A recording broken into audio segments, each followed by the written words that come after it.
Alright, welcome to the Power Notebook Screencast. Today we're going to talk about oversized images.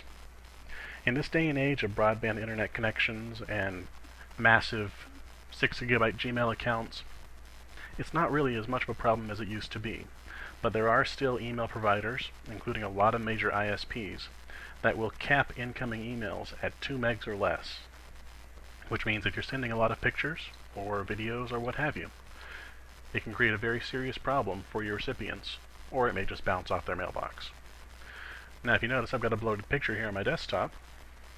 If we look at its properties with the right click, we can see it's at 2.07 megs right now, which means that most people not using internet email would not be able to receive this file. Now, using Microsoft Paint, which if you don't have on your desktop is under Start, All Programs, Accessories. Using Paint, we can very quickly and easily resize any image. If you go to File and Open, track down your picture. In this case, it's on a desktop. As we can see, this picture is also a lot larger than we'd ever really want to look at. We had to have a customer send us a picture of a hard drive that had been damaged. Unfortunately, the picture is so large that it kind of lost resolution in the process. We don't have to shrink this picture at all in order to make it an emailable size.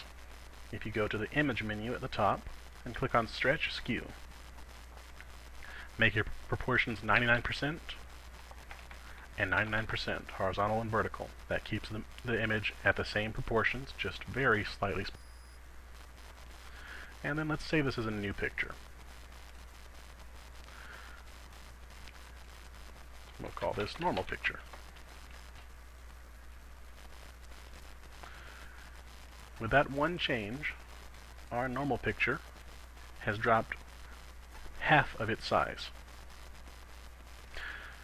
Now, like I said, this is a lot larger than we really want to be sending anyone anyway.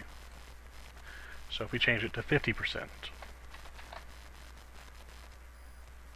it's still a nice, large, high-resolution image. We can actually see it even clearer now. We can see the SATA connector has been damaged. And let's save this. We're just going to overwrite our normal picture.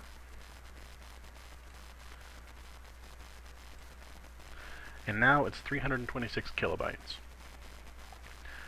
With such a simple reduction, this is a much easier picture to email. If you're sending more than one picture though, you might still want to go even smaller.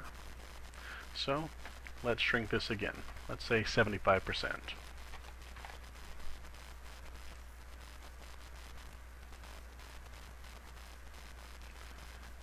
We'll save again. And we're at just under 200 kilobytes now. That's a perfect size for emailing.